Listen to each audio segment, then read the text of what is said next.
Thank you very much, and thank you for joining us. A lot of people here in person, and certainly our numbers keep on upticking there online. We're over a couple thousand now, so thank you very much, everybody who's joined us online.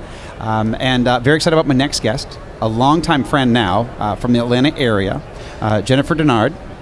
You have many titles, but Jennifer at His Talk, or Jen at His Talk, digital diva, and also founder of HIT Chicks? Health IT Chicks, yes. We rebranded a little while ago. Yeah, that's right. We talked about that on air. So welcome back to the show as well. Thanks for having me. It's always a pleasure. Yeah, you're wonderful, and I appreciate what you do for our industry. So let's start off at a higher level. And I guess, first of all, what are your goals to come to HIM 16 this year? What were you hoping to accomplish and hoping to see out here?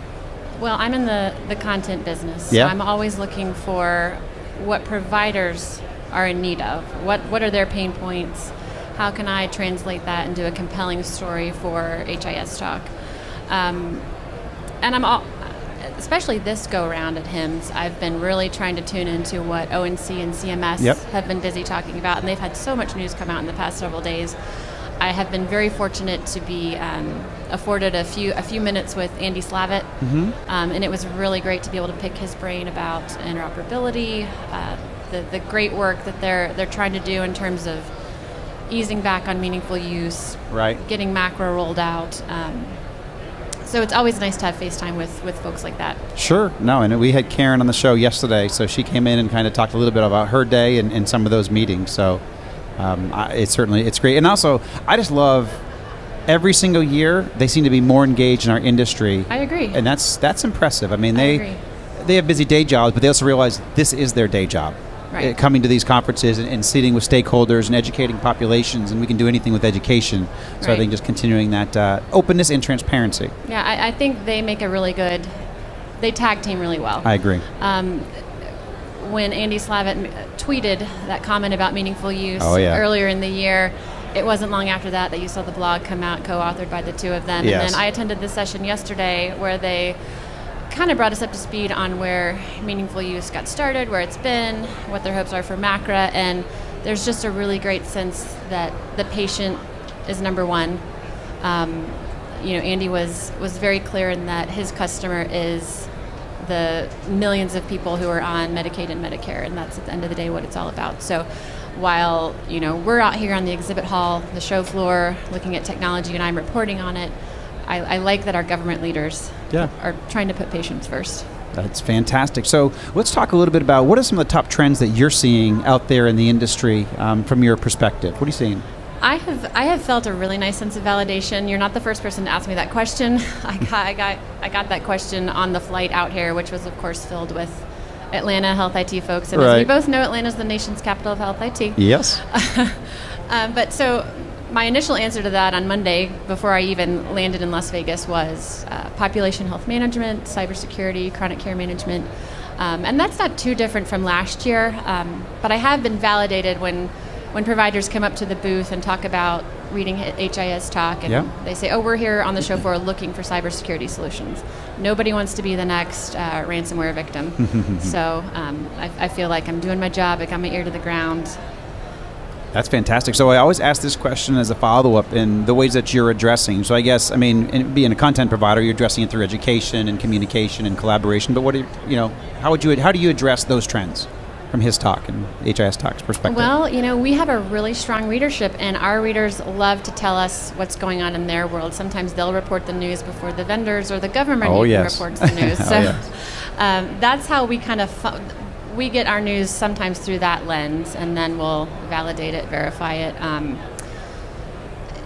We have a great, I think we're tuned in really well to what's going on in terms of generating content. We really value originality. We really value thought leaders. And I had no idea before joining His Talk that there's a lot of people out there who, they're technology geeks and they're interested in standards, but they're also really creative and they know how to write and they know how to be funny. So we really prize that, and I think that helps get the message across sometimes, because when you talk about fire and you talk about Until 7, and it can get a little overwhelming and dense. So putting a creative spin on it's always helpful. No, that's actually a very good point. So you guys host His Talk Palooza every single year. Oh, yeah. It's always a ton of fun, and thank you very much. I was a guest this year. What are some of the hizzies you can talk about? Or do you remember a lot from that night? Do I remember? Yes. I had water the And then whole we'll go time, into your so secret I remember. admirer after that. But let's go into the hizzies first. So the hizzies are our annual awards. Nominees come through reader submissions, so it's very reflective of what our readers are interested in and who they think should be awarded or not awarded, as the case may be. Right. They're not afraid to call out stupid decisions, smart decisions. John Halamka won, I think, Best CIO Award, or most person you'd like to hang out with. Jonathan Bush, I don't really need to say much more than Jonathan Bush. Yes. He won Person I'd Most Like to Have a Beer With. He did a fantastic Donald Trump impersonation. If you didn't get to see it, Google it. It's well worth your time. He's always good fun. And what was funny about that is I got to see Jonathan Bush and John Halamka on stage at the House of Blues in a loose, fun environment. And then the following day I went to the Rock of Ages Theater here and saw their presentation on just healthcare IT, future-proofing healthcare IT. And they were just as amusing. More sober, but just as amusing. And I had no idea that Halamka was so funny and charismatic and engaging. I mean, he's an absolute genius, and to be able to speak publicly and he's the whole package. No, I agree. Actually, I'd only worked with John on Capitol Hill, and then I asked him to help kick off the show yesterday, and he was my second guest. You know. Oh yeah, and I was as surprised as you because I've worked with him a lot, in the White House and then in Congress, and it's always very serious topics and conversations. But when we got him on air, very charismatic, just a great guy, and just to have fun just to talk with. Did he allude to his title as the nation's premier expert on poisonous mushrooms? No. Yeah, he does a brisk telemedicine business in dealing with toddlers that have ingested garden variety mushroom. Anyway, it was that's fascinating.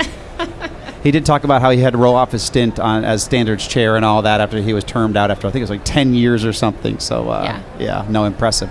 Well, Jennifer, thank you very much for joining us on air today. And also, obviously, welcome back to the show. So I look forward to seeing you back in Atlanta. Great. Jennifer Dennard with His Talk. Thanks so much.